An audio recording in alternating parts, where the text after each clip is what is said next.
Okay, what is up? Welcome to this video. Welcome to another episode right here on this channel. In this video, we are going to look at WSGI and ASGI in Python. So WSGI and ASGI connects Python web applications to servers, and WSGI handles requests synchronously, and ASGI processes them asynchronously, enabling concurrent and real-time features.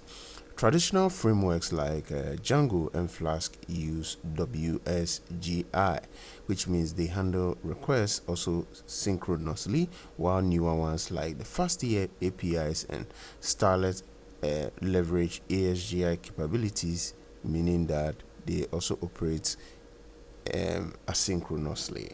Okay, that does not mean that that's solely it. They might maybe upgrade it to fit certain patterns of software development, but today we are going to look at some technical differences and use cases. So on the side of the technical approach, WSGI, which is asynchronous processing, actually handles one request at a time, creating bottlenecks under load.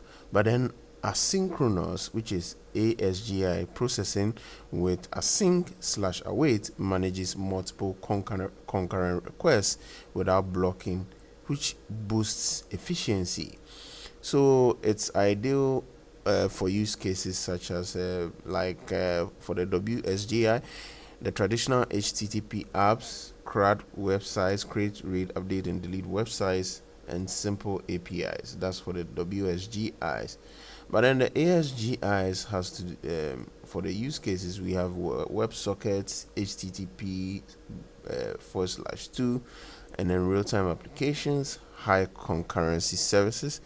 WSGI cannot handle WebSockets or persistent connections, while ASGI was specifically designed for these modern web technologies.